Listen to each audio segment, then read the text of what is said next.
guys! Happy Saturday! Saturday is gonna be special. Pupunta kami ng bukid kasama ang buong pamilya. Kasama si Mayumi, si Kuya Calvi, si Kuya Chico, si Auntie Christine. And this time, ida-drive tayo ni Parts papunta sa bukid dahil si Ma'am Sheena ay injured. So, kasama natin si Ma'am Sheena, ini-invite niya kami na magpahinga sa bukid. So, I asked Auntie if she would love to go para mamulot ng mga avocado. So, nag-impake na kami, guys. We are leaving shortly. Ay, naku, wag dyan sa toilet. Halika. So, si Mayumi ready na siya. Ipakita ko sa inyo. Op, op, op, op. Ayan na siya, guys. Op, op, op, op. So, mag-load tayo ng gamit sa sasakyan. Ngayon na. What's that? Too big. Too big. Oh, mahulog, mabigat yan. So, kapag pumupunta kami sa bukid, nagdadala kami ng pagkain, guys. So, meron na kaming mga stock dito sa bahay na pwede namin dalhin. So, I asked Auntie na magdala kami ng bigas for today and tomorrow. Then, itlog, merienda ng mga bata, tinapay, gatas nila. Yun ang pinaka-importante. Si Madam Sheena naman na malengke na siya. We're going to meet her shortly. Kasi sabi niya, alis kami ng 11. And right now, it's already 10:12. So, I guess yun lang yung kailangan naming dalhin. Of course, damit ng mga bata, tubig, gulay, mga ganun lang. Magpapahinga muna ang all sa bukid, magre-reset muna kami. Pero magkikwento pa din ako sa inyo, guys. Papakita ko pa rin yung buhay namin sa bukid mamaya. Alam ko ilang beses ko nang na-share to sa inyo, pero it's always refreshing when we are there. Kaya every day, every time we go back there, it's a different story. Kaya hindi nyo dapat ma-miss yun. Ayun. So tara na, samahan nyo na kami. Let's go. A few moments later. Guys, andito na kami sa bahay ng ate ko. Yan na naman mga scammer ng oras nila. Yan ang mahirap sa kanila. Hindi sila natututo. Ako kasi pag sinabi mong 11, 10 minutes before 11, andyan na ako. Sila wala pa. So habang wala pa siya, mag-ano tayo, room tour. Try rin ko siya kasi wala siya dito. So, good luck sis. Mag-room tour muna ako dito sa kwarto mo na walang kaayos-ayos. So, silipin natin ano mga gamit ng ate ko dito. Simula dito sa kanyang vanity corner. Para naman makilala nyo ng mas maigi si Madam Sheena. Based sa kanyang gamit. Sabi nila, makikilala mo ang tao. Mas makikilala mo ang tao based sa kanyang cabinet. So, tingnan natin. Sa vanity corner muna tayo mag-start. O, cry ka ngayon sa akin sis, palate-late ka. Halika Mayumi, maghingi tayo dito ng ng lipstick. Pagalitan ako nang sabihin niya, hindi pa ganit naglinis, nag-vlog ka na. So first up, yung ate ko, number 1, mahilig sa mga kikay-kikayness. Mahilig siya sa sunglasses. So nakita niyo dito, ang dami niyang sunglasses, guys. Ayan, try natin to. Yan, cat's eye. Kala mo sis oh. Hindi bagay, para akong superhero ng Jensen. Wait lang, palitan natin. Yeah. Ano pa ba dito? Ito. Masyado yung maingat sa gamit niya eh. Ate ko, masyadong maraming gamit. Minsan sabi ko sa kanya, i-let go niya, pero ayaw niya i-let go. Matigas ang ulo. Okay, so ito para naman tayong MIB. Men in Black ng Jensen's General Santos City. So, marami siyang sunglasses. Marami din siyang pamaypay. Bakit wala dito yung pamaypay na binigay ko sa kanya from Uganda? Marami siyang pamaypay, oh. Pero wala dito yung bigay ko sa kanya na chitenge. Then, another thing, ang ate ko mahilig sa last time na mention ko sa inyo. She loves collecting charms and stones. Kaya marami po siyang bracelet na may mga piyaw. Ayan. So, hiramin natin to habang nagbablog tayo.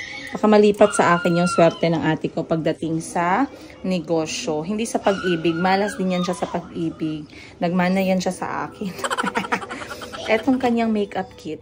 Kapag ka nagkikita-kita kami, 2 oras ahead of time, gising na yan siya. Kasi maliligo siya 1 oras. Magme-makeup siya 1 oras din. So, tingnan natin ano nandito sa makeup kit niya, guys. Meron siyang blush on na parang ice cream. Lipat ko yung sumpa ko sa'yo, sis. Ayan.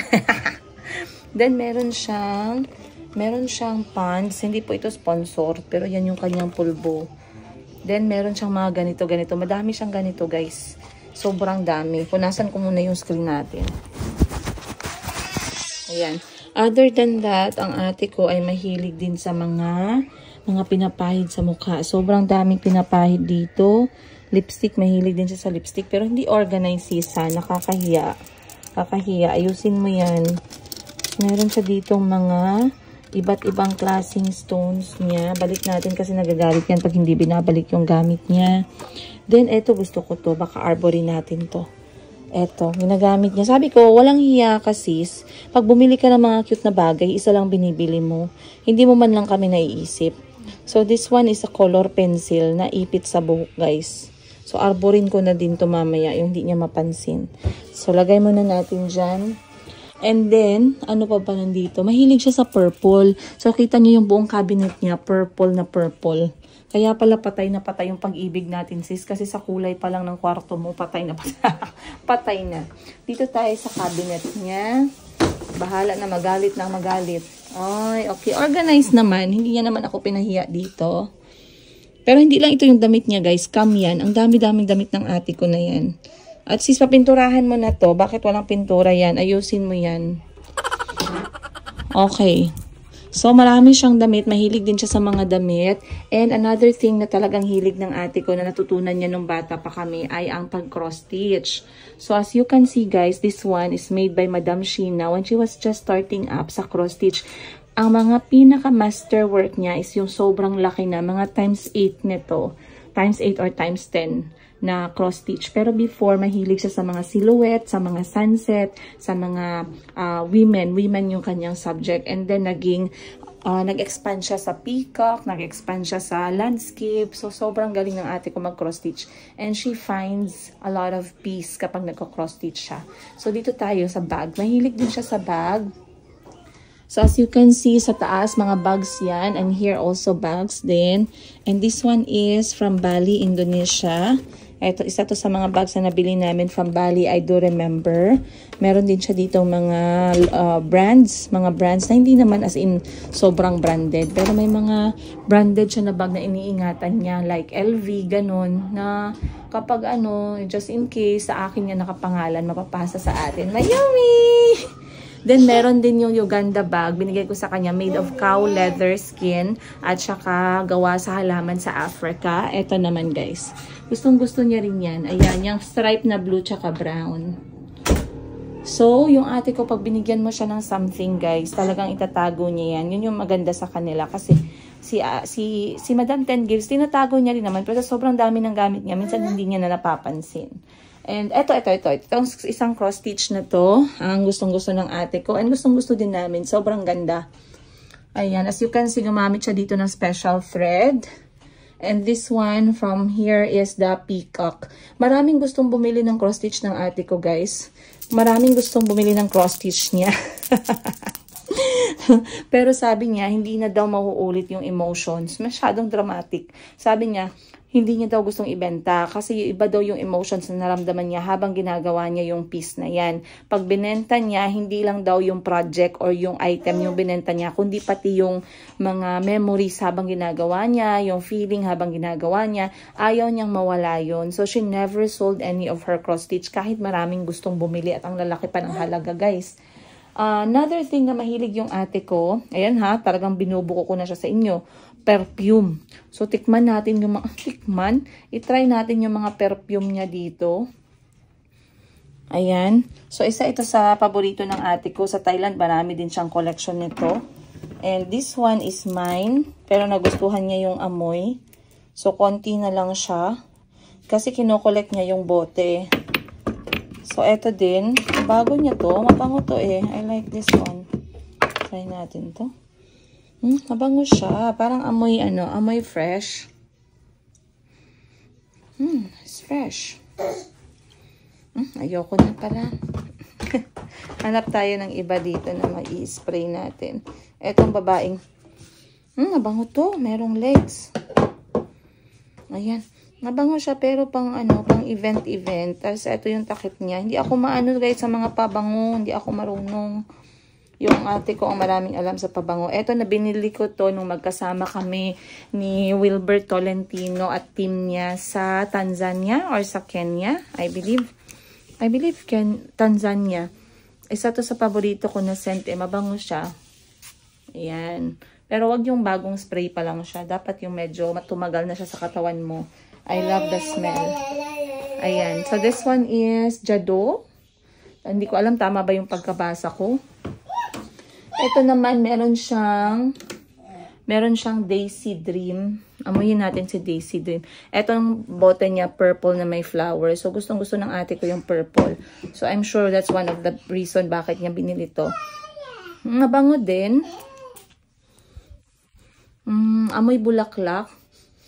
Amoy bulaklak siya. Ako, pag naghahanap ako ng perfume, gusto ko earthy.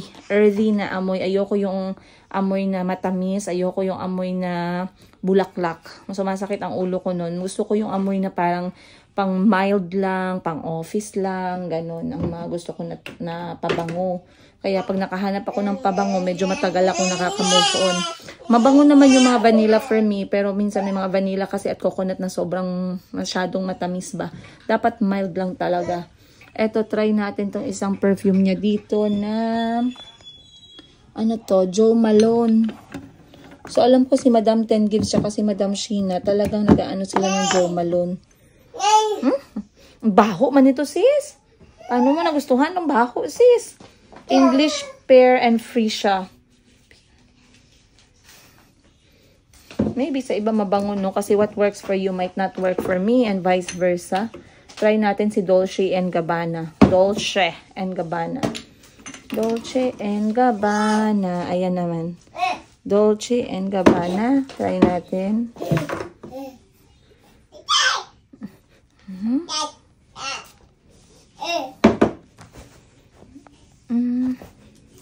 Mabango. I like this one.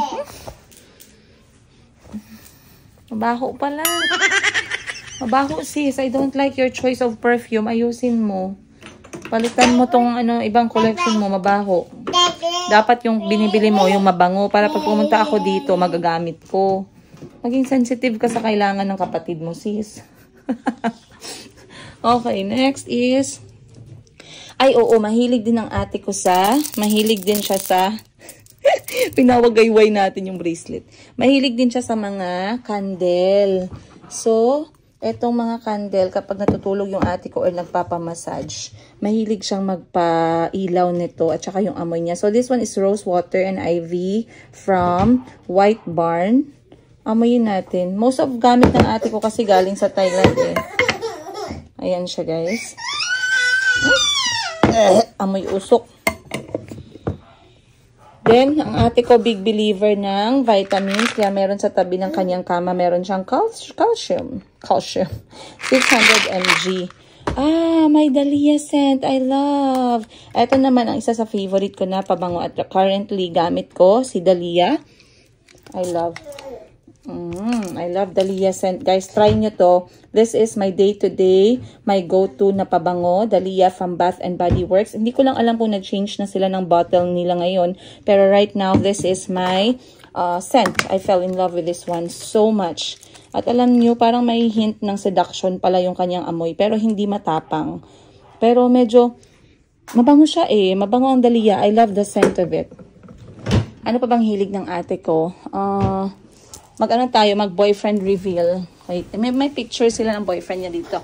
At ang boyfriend ni Madam Sheena, ayan po ang itsura. Tan-tan-tan-tan-tan. Ang cute ng boyfriend niya. Ay, mali. Dito pala ang boyfriend niya. Ayan pala, guys. Oh, chan, chan, chan.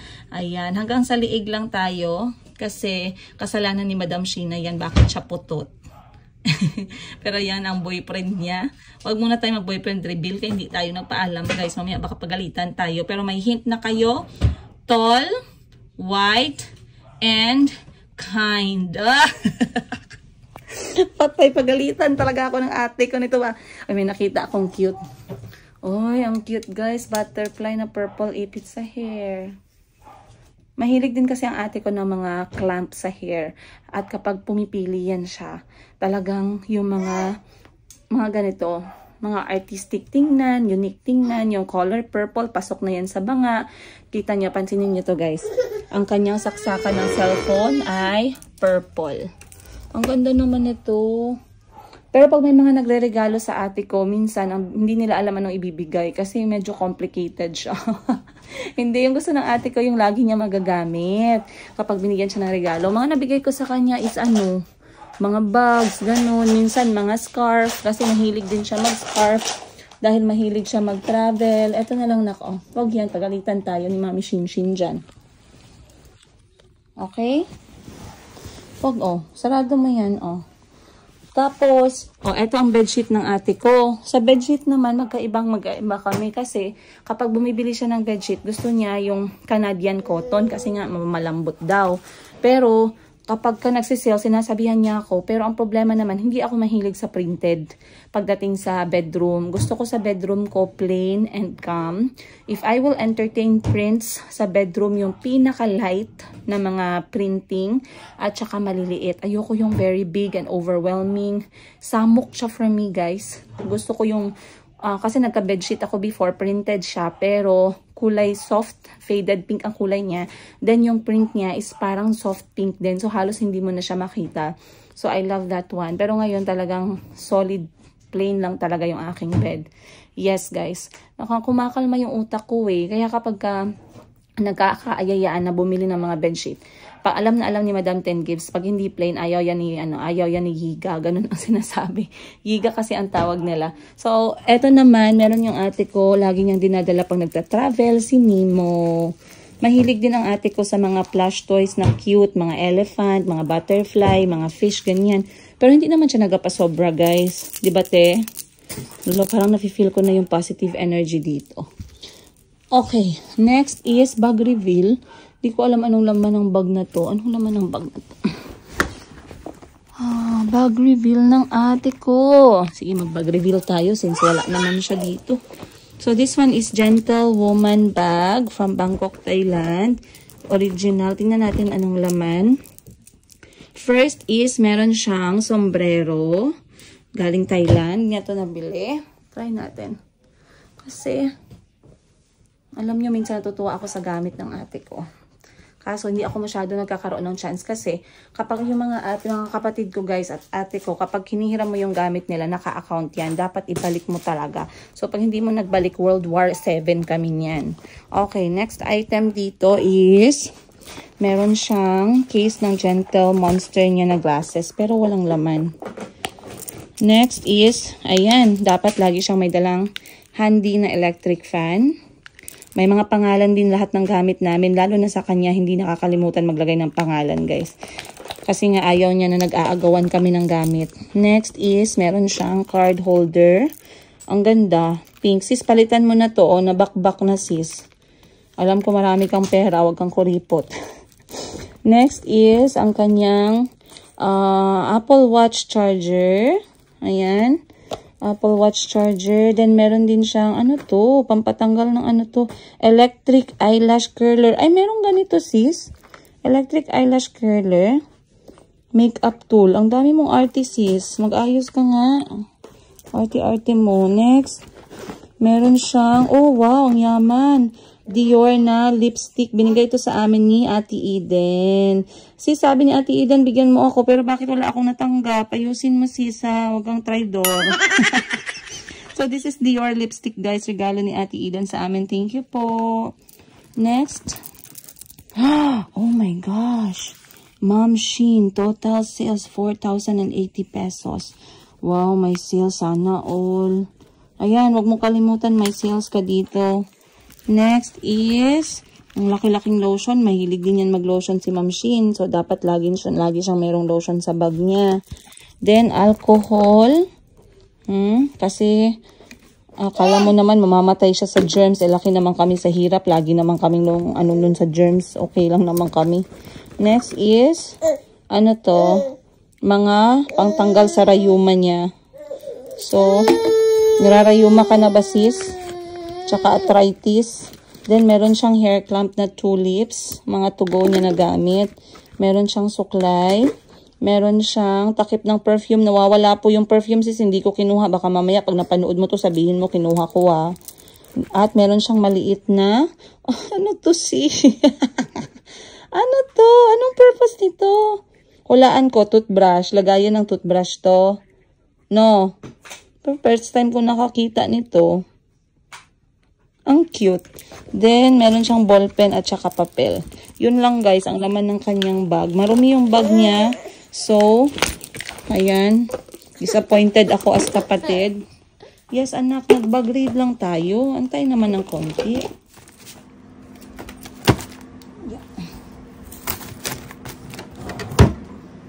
Okay. Kasi, si Mayumi ay, headband mo na. Pretty. Wow. Hindi ganyan maglagay ng headband. Ha? Hindi ganyan, be. Mama na lang.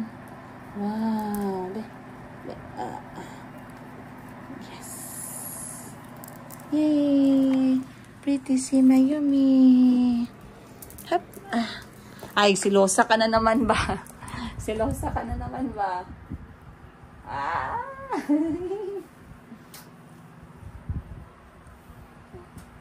Kay silosa pala. Kunin niya pala ang sombrero ni Mami. Mami! Mami! Ba?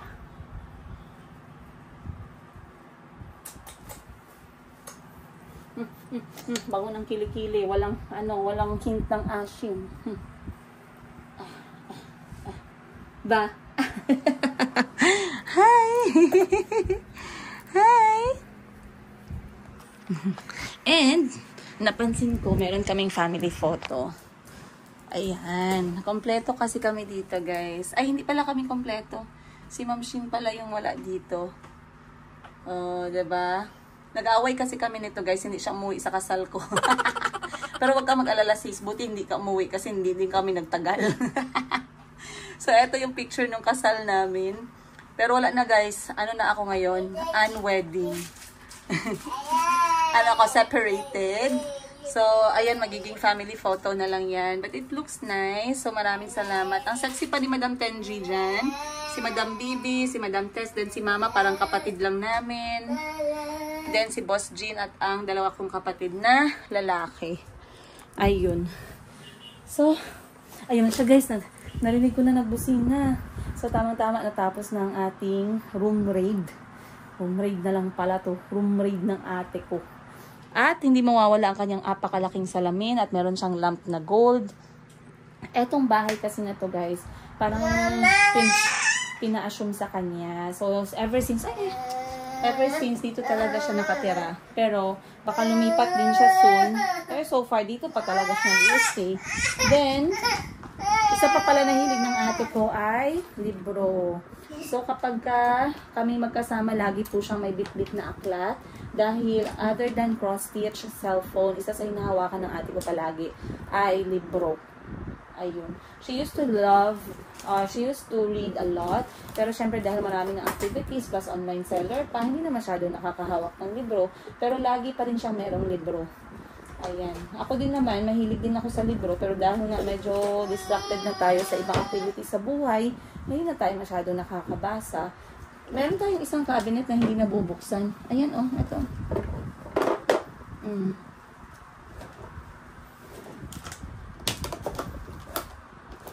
Itong cabinet, anong laman nitong isang cabinet na to? Ay, okay, wag na nating buksan kasi importante ang laman. Pero ipaayos mo na sis, marami ng mga ano dito, marami ng sira sa cabinet mo na to. At yun lang guys. Ano pa ba hindi ko na-spray sa katawan ko? Ang dami ko na amoy na perfume guys, sumasakit tuloy yung ulo ko. Ayan. So wala na guys, marites ko na sa inyo yung halos lahat. Ano to? Ito kasi yung mga secret ng ate ko, bakit maganda siya. Blackmore's Biofolic. Then meron siyang, bakit may pambata siya na vitamins? May anak siguro itong ate ko, tinatago niya sa amin. Oh, vitamin C for kids, oh. Orange flavor. Ano to? Ay, maganda. The Bath Lab Lavender Hand Cream. Hindi na to gamitin. May lip balm din. Akin na lang to sa pasok ko na to sa bag ko. Kasi hindi mo na binuksan. O sayang ma-expire to. O ma-expire na ngayong taon to. Akin na to sis. Sana yung bag ko. Saan pa ba dito ang hindi natin na-try? Next time ulit guys. Kasi baka mamaya dumating siya. Dumating siya mamaya. Pagalitan tayo. Pinakialaman natin itong kanyang kwarto. Ay, may nakita akong masarap. May nakita akong masarap. Ito ay tamarind from Thailand. Sana hindi pa expired. Eh, yeah. Meme.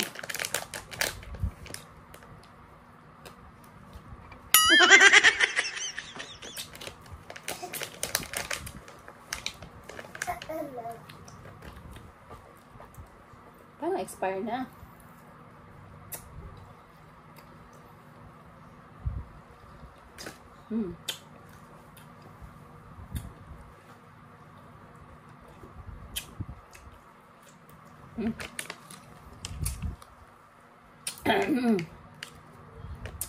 Spicy.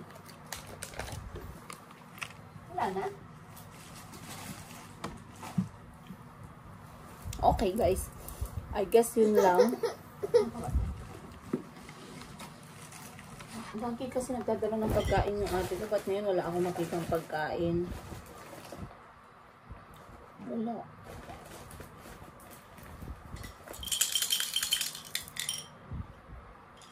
Alright guys, I think andyan na talaga siya.